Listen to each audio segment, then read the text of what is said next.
Okay, well, I feel like I need to make a few things clear because a reel that I made essentially showing the contrast between your very just traditional modern classroom and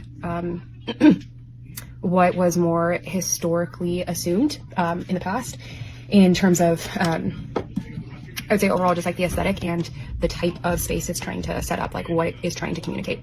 The majority of, I would say, just comments that I've gotten that I think are just triggered responses has been that children, quote unquote, need color for their development, particularly with their eyesight. And so I just wanted to address that and say, I mean, they're not wrong. And that is why we have a world that is painted with color. I think of skin tones and flowers and trees and people and eye color and architecture and yeah, I could go on and on. So no, your classroom walls do not need to be neon in order for a kid to have eye development. So that's the first point I guess I just wanted to make. And in contrast to that, the reason I think it's so important to have less rather than more and contemplative and quiet rather than loud is you actually leave space for intentionality. So the things that are on your wall, they actually say something rather than there being just too many voices so that nothing is actually heard. And what I mean by that is if you are selective and intentional about just putting a piece of artwork on your wall, albeit it can be full of color, doesn't need to be neon. Neon colors aren't the only colors. But yeah, at the end of the day, if you are intentional about what you put on your walls, it allows for children to know how to have attention to right things. It allows for them to actually have something that isn't visually overwhelming or overstimulating such that they can actually contemplate it. And for those of you who are particularly worried about children having eye development, there are plenty of other places where that happens, not only outdoors, but you can use flashcards, you can have textbooks, etc. The aesthetic or the vibe of the room is not the only place where that happens. I will say this as well. Children do tend to be more drawn towards bright things, and there isn't anything inherently wrong with that. I'm wearing a brightly colored dress right now, and I like bright colors myself. I do think though that where those colors happen don't need to be your walls, and they don't need to be your posters. Those things can be on what you're wearing, on what your kids are wearing, and can be in books, coloring pages, etc.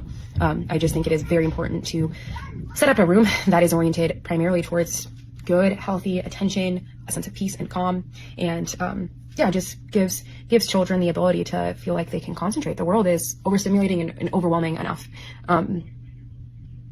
Yeah. The other point I want to make is that when I think of something that's truly beautiful, it's not just what maybe historically has been Eastern European architecture and artwork. History has given and gifted us so much to feast our eyes on, and so much that is truly beautiful from all over the world. And not having neon posters on your walls, yes, even for your first graders, there are so many different countries and so many different time periods within art history that you can expose them to.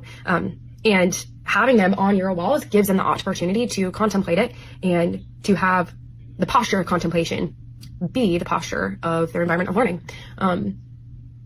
Yeah, I think, yeah, lastly, I do want to address the issue of objectivity. There are some people who, I'm by no surprise, are upset by the idea that beauty is objective. And that is a complex issue. I don't think that beauty is only objective. I think that there are different aspects of beauty in which the eye of the beholder is going to be what defines.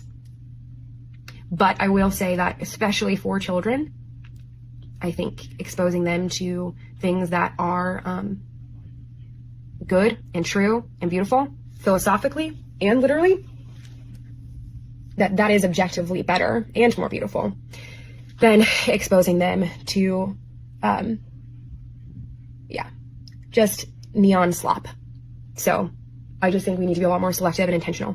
And I'll also say this, if you're a teacher, my encouragement to you is just don't fall for the just default of society. Get creative with your classroom. Like, there is so much that you can do and so much that can allow you to make your space meaningful and personal and even colorful if you want it to be. But those colors, as I'm saying, don't need to be loud.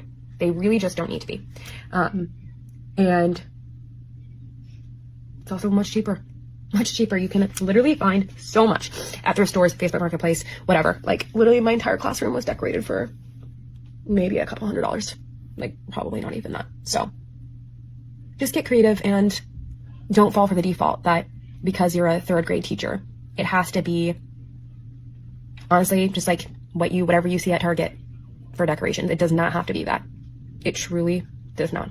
Give children something worth contemplating in their learning environment, please.